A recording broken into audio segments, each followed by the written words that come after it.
Hello, I'm the Fabled Lionhart, and these are my top 5 favorite NES games. Fact Xanadu is a game I've always found to be one of the most visually attractive games on the NES, due to its fantasy-inspired art style.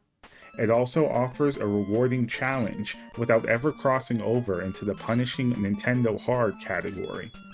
This game places you in control of an unnamed adventurer who has just returned home, only to be tasked by the king to set forth once more in order to discover the mystery behind why the elves' fountain of life has stopped running.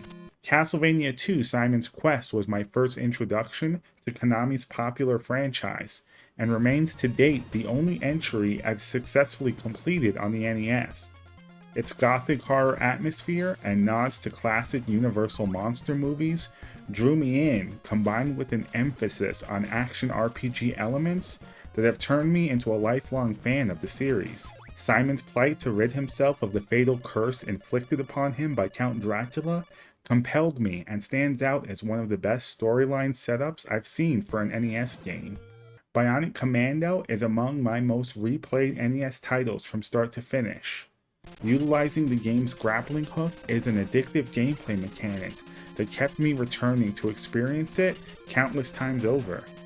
There was definitely a period of my life that revolved around completing this game as many times as I could in a single day, before eventually going to bed and waking up to repeat the scenario again the next morning. The remaster of this game, released in 2008, has also provided some of my fondest co-op memories playing alongside my brother.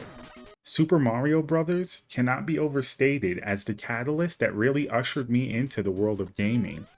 It was the first game I owned on the console, along with Miss Pac-Man and another title we'll get into coming up next.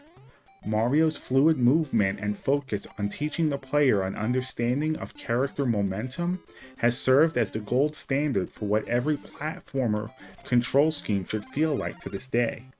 The abundance of secret areas and warp zones also created a sense of near unlimited possibilities with each playthrough. The Legend of Zelda is unquestionably my all-time favorite game on the NES.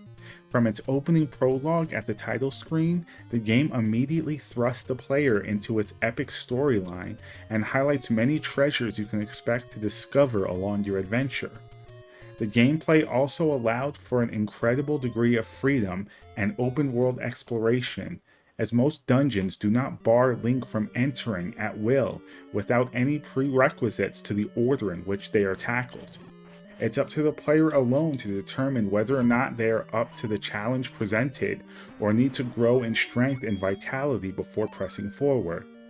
This freedom has come to define the series and has been showcased prominently in recent years through releases such as Breath of the Wild and Tears of the Kingdom.